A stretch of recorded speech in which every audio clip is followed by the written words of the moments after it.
On est rentré avec tous nos doigts, tous nos orteils, avec les images qu'on était allés chercher, des images extraordinaires qui témoignent d'un monde de glace, un monde en voie de disparition.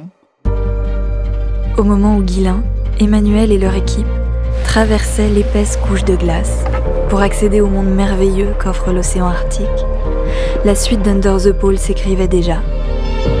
Avec une volonté, confronter les capacités humaines au milieu sous-marin, afin de mieux raconter et préserver les océans. Et alors, ça fait quoi de quitter ce monde-là ? Et on répond tout de suite, on reviendra.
Plus on s'enfonce dans les profondeurs, plus on a l'impression d'être sur une autre planète.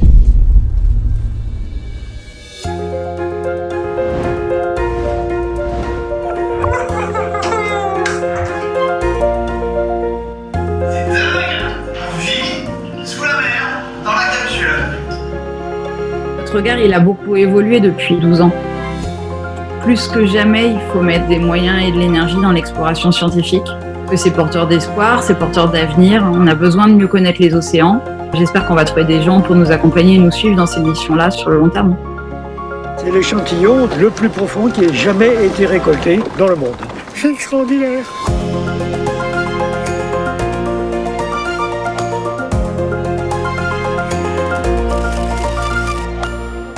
Et donc c'est toute la vision que l'on a du récif et de son fonctionnement qui est remise en cause.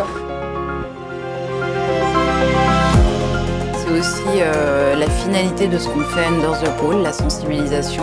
Et c'est pour ça que tout l'équipage est mis à contribution aujourd'hui et tout le monde est super content de partager notre passion, de partager nos connaissances et ce qu'on fait.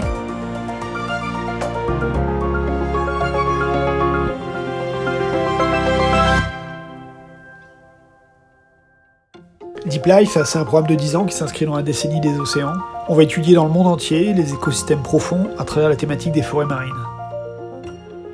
Et pour ça, on a dessiné le Why Not. Le Why Not, c'est un peu notre voilier océanographique idéal. On l'a dessiné pour être à la pointe de la plongée scientifique.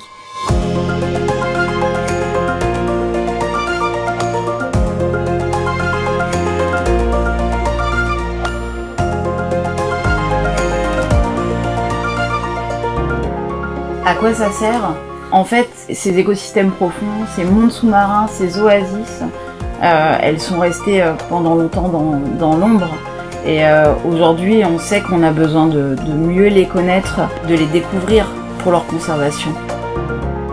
Alors notre défi à nous avec Under the Pole, ça va être de rendre visible l'invisible.